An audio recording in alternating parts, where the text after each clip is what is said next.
मोना, आज audio release है film का। जी। ज़ाहिर है सबसे पहले हम आपसे जानना चाहेंगे कि फ़िल्म का म्यूज़िक कैसा होगा?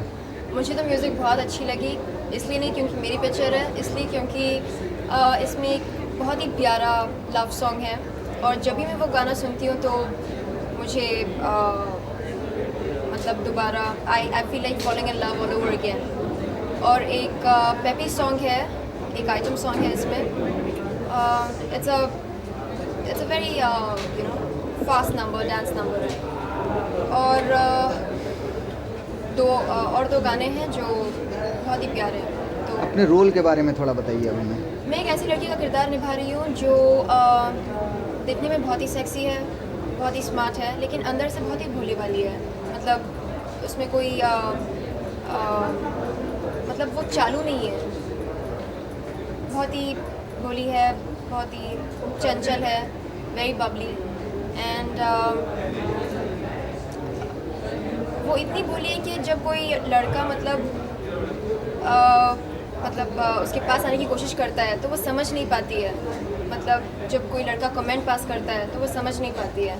मतलब एक छोटे से बच्ची की मेंटालिटी है उसके दिमाग में, लेकिन जब उसका रूप देखेंगे आप तो आपको लगेगा oh my God, what a bomb, what a what a beautiful babe. आपके रियल लाइफ से, रियल थिंकिंग से कितना मिलता है इस फ़िल्म का कैरेक्टर?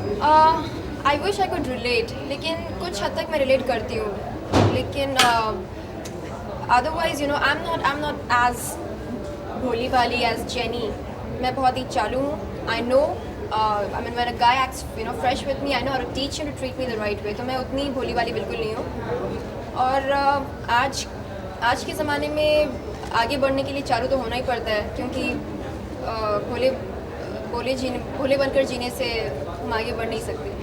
तो जेनी जो है वो स्क्रीन तक ही ठीक है, लेकिन रियल लाइफ में बिल्कुल नहीं। रियल लाइफ में आपने जब फ़िल्म ज्वाइन किया था, आपको ये पता था कि इस फ़िल्म में इतना बोल्ड रोल आपका होगा, इतने कम कपड़े पहने जाएंगे, इस तरह के सीन्स दिए जाएंगे? मैंने ऐसा कुछ खास बोल्ड सीन नहीं किया मैंने। मतलब चर्चा तो हो रही है, लेकिन जब आप जाकर थिएटर में पिक्चर देखेंगे तब आपको पता चलेगा कि मतलब बिना कोई वजह मैंने क्या बोलते हैं, skin show.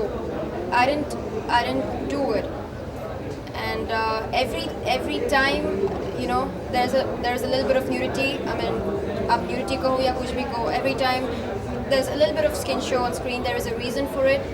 And I think I've done justice to my role. She's a Christian girl, और एक क्रिश्चियन परिवार में ये सब चलता है। Man you have the liberty to dress up that way. अब जो पोस्टर में जो देखा जा रहा है, एक बर्गर लेके आप खड़ी हैं, जी। वो शॉट आपने किस तरह दिया था?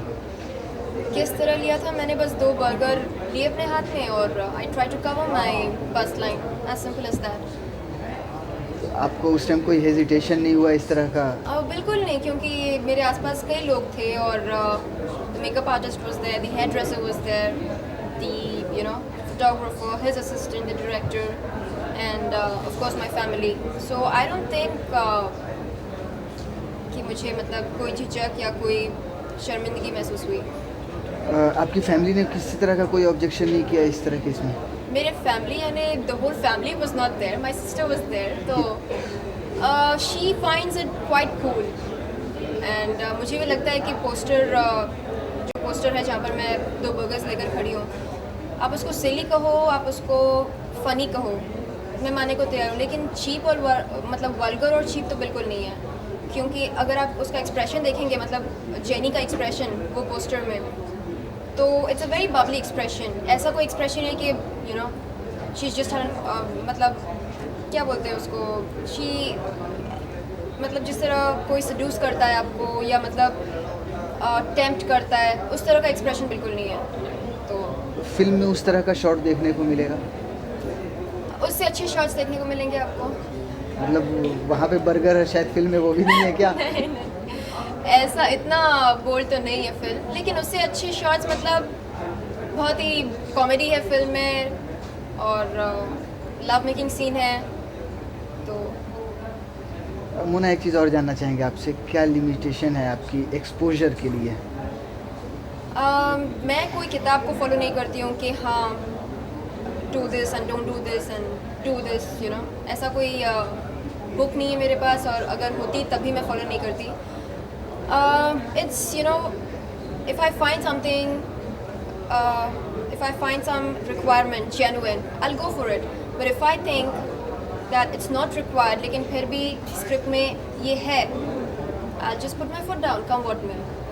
ये कैसे पता चलेगा कि इसकी ज़रूरत है या नहीं है? क्योंकि जो भी चीज़ें स्क्रिप्ट में लिखी, क्योंकि if you read the script in totality, आपको पता चल जाएगा कि मतलब कहानी क्या है, रिक्वायरमेंट क्या है. मतलब अगर शावर सीन है तो शावर सीन का होना ज़रूरी है या नहीं, या बस ऑडियंस को डिटेलेट करने के लिए वहाँ पर रखा जा रहा है वो सीन. आप मतलब आसानी से पता लगा सकते हैं पूरी स्क्रिप्ट रीडिंग के बाद. चलिए, ये बर्गर का जो फोटोग्राफ हमने देखा, उससे तो ये पता चल गया कि बर्गर के साथ या बिकनी के साथ आप शॉट देने के लिए कभी भी तैयार. लेकिन अगर आपको कोई ऐसा रोल मिले जहाँ पे न्यूड आपको दिखाया जाए, फिल्म की ज़रूरत हो, वहाँ पे फिल्म में उस चीज़ की डिमांड होगी, तो क्या आप करेंगी?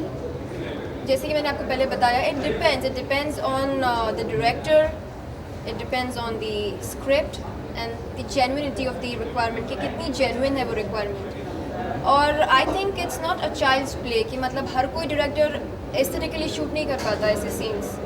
तो if I have, you know, 100% faith in the director, I'll just go for it. लेकिन if I don't have the faith, I won't be comfortable shooting for it. एक चीज़ और है मोना, कि आपने अपने करियर की शुरुआत में ही इस तरह का बोल्ड रोल करना, आपको कोई रिस्क नहीं लगा कि कहीं मोना एक इमेज में बंध जाए? बिल्कुल साल नहीं. दो जब साल लोग आएंगे, मोना का परफॉर्मेंस देखेंगे, तो बोलेंगे वाह वाह, मतलब डेब्यूटेंट होकर इतना अच्छा परफॉर्मेंस दिया इसने. मतलब लोग बहुत ही अच्छी बातें करके जाएंगे मेरे बारे में. और मुझे लगता है कि जो परफॉर्मेंस मैंने दिया, वो परफॉर्मेंस आप आज की लीडिंग एक्ट्रेसेस के डेब्यू परफॉर्मेंस से कंपेयर कर कर देख सकते हैं कि किसका ज़्यादा अच्छा था. मतलब उतना कॉन्फिडेंस है मुझ में. मतलब क्योंकि आप सिर्फ ये पोस्टर्स देख रहे हैं, आपको लगता है कि चलो ठीक है, मोना ने बर्गर वाला पोस्टर किया, मोना ने ये किया वो किया. लेकिन जब आप पिक्चर देखकर बाहर निकलेंगे तो आपकी आंखों में आंसू होंगे, क्योंकि the climax is so emotional. और मेरा परफॉर्मेंस इतना पसंद आया लोगों को. प्रीव्यू हॉल में जब हम लोग देख रहे थे ये पिक्चर, मतलब एक हफ्ते पहले, तो वहाँ पर जितनी महिलाएं थी, सबकी आंखों में आंसू आए और बोले कि I don't believe it. I mean, तुमने ये कैसा किया? मैंने डेब्यूटेंट होकर तुमने तो हमको रुला दिया. And I knew that, okay fine, I've made it. So I'm sure you would also say the same thing about me, about my performance. आगे और कोई फिल्में आप कर रही हैं? जी मैं कर रही हूँ, लेकिन किरदार कुछ ऐसा नहीं है. It is more like what I am, you know, in real life. थोड़ा सा सीरियस किरदार है, और देखते हैं अभी आगे क्या होता है. तो अच्छा, अपने आप को आगे और फिल्म इंडस्ट्री में जमाने के लिए किस तरह अप्रोच कर रही हैं आप प्रोड्यूसर्स को, या कुछ सेक्रेटरी, PR वगैरह क्या कर रही हैं? आगे फ्यूचर के लिए क्या प्लानिंग कर रही हैं आप? अप्रोच करने का काम तो सिर्फ मेरे मैनेजर का है. और अगर कोई डायरेक्टर मुझे कास्ट करना चाहता है, ऑडिशंस लेना चाहता है, then I am okay with it. लेकिन उसके अलावा मैं कुछ कर नहीं सकती. I mean, I can't, you know, go out of the way to get a role, because that is not me. And नहीं, आउट ऑफ द वे की बात मैं नहीं कर रहा हूँ. मैं ये कर रहा हूँ कि अपने आप को फ्यूचर में किस तरह प्लान कर रही हैं. आपने प्रोड्यूसर्स को अप्रोच किया है अपने मैं रोल्स के और लिए? मेरे बिजनेस मैनेजर हम रोज़ बात करते हैं इस बारे में कि कौन सी पिक्चर करनी है, कौन सा इमेज बनाना है इंडस्ट्री में, और किस तरह की पिक्चरों को रिजेक्ट करना है. वो सब हम लोग कौन सी इमेज बनानी है आपको? मुझे एक हार्डकोर परफॉर्मर की इमेज बनाना है, कि मतलब लोग मेरा नाम सुनकर डर जाएं कि ओ माय गॉड, ये स्क्रीन पर आएगी तो खा जाएगी हमको. मतलब उस तरह का इमेज, कि लोग टेक्नीशियंस मेरे बारे में बोले कि she is one take artist, मतलब एक टेक में मतलब अपना परफॉर्मेंस कर पाती है. That kind of image I want. चलिए, आप बात करते हैं फिर से इस फिल्म की. कैसा एक्सपीरियंस रहा और किस तरह की एक्सपेक्टेशन रखती हैं अपनी फिल्म से? मैं तो ये चाहती हूँ कि सारे दर्शक जाएं और पिक्चर देखें, और देखने के बाद I'm sure they would, you know, say lovely things about me, my performance, because I have done incredibly well as a debutant. और डबिंग भी मैंने खुद की है। हालांकि आज की तारीख में डेब्यूटेंट्स को डबिंग का मौका बिल्कुल नहीं दिया जाता है, क्योंकि यू नो ये माना जाता है कि हम लोग एमेच्योर्स हैं। लेकिन मैंने इंसिस्ट किया कि मैं खुद डबिंग करूँगी और रिजल्ट पर्दे पर आपको बहुत जल्द नज़र आएगा। अच्छा, एक चीज़ और आखिरी चीज़ जानना चाहेंगे, पोस्टर्स को बाहर मुंबई में अभी लगाया नहीं जा सकता, कानून ऐसा बना दिया गया है। जी। आपको पब्लिसिटी पे कितना असर पड़ेगा, क्योंकि अभी तो पोस्टर ही है जो दर्शकों को खींचने के लिए इस तरह के बनाए गए हैं। नहीं, गुड पब्लिसिटी से भी पिक्चर चलती है। अगर कुछ लोग जाकर पिक्चर देखें और वो लोग मतलब अपने फ्रेंड सर्कल में ये बात फैला दें कि बॉस पिक्चर देखना ज़रूरी है, it's a must watch film. I am sure you know क्या बोलते हैं, माउथ पब्लिसिटी से क्यों नहीं। आई मीन ठीक है, ये पोस्टर्स जो हैं they have been made to pull in crowds, लेकिन अगर पोस्टर्स नहीं लग रहे हैं दीवारों पर, सड़कों पर, तो even then I think the mouth publicity can do wonders. Thank you and wish you all the best. Thank you.